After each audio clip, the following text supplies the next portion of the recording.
नष्ट हो जाते हैं, पर पुण्य का क्या करें? पुण्य कैसे नष्ट होगा?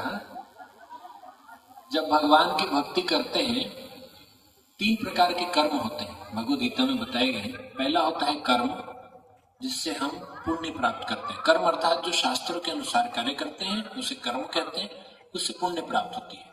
दूसरा होता है विकर्म। विकर्म शब्द अर्थात जो कि विरुद्ध कर्म होते हैं, जो शास्त्रों के विरुद्ध कार्य करते हैं, और विरुद्ध कर्म से पाप उत्पन्न होते हैं। और तीसरा होता है अकर्म, अर्थात जिससे न तो पाप उत्पन्न होता है न पुण्य उत्पन्न होता है, उसे कहते हैं भगवान की भक्ति। भगवान की भक्ति के माध्यम से हम अकर्म करते हैं। तो जब हम भगवान की भक्ति करना शुरू करते हैं, भगवान का नाम जप करना शुरू करते हैं, तो हमारे पाप के फल ये तो सब समाप्त हो ही जाते हैं। हम लोग यहाँ पाप के फल के लिए, पाप के फल के उन्मूलन के लिए भगवान का नाम जप नहीं करते। जब भगवान का नाम जप करना शुरू करते हैं तो हम कृष्ण प्रेम हमारे भीतर जागृत होने लगता है।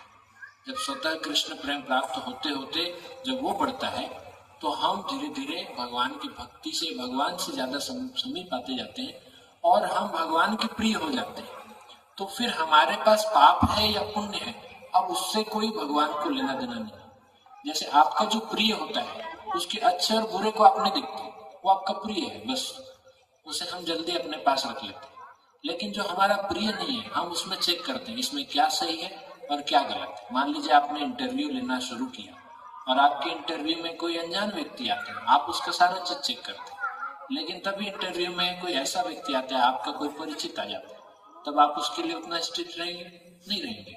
मतलब एक सामान्य व्यक्ति, हम नहीं कह रहे हैं कोई बहुत ईमानदार व्यक्ति, एक सामान्य व्यक्ति, उसके लिए उसका हृदय है तो वो उसको थोड़ा बहुत गलती हो गया स्वीकार करें। ऐसे भगवान भी हमारे पाप और पुण्य जो शेष रह जाएंगे, भगवान हमें स्वीकार करें।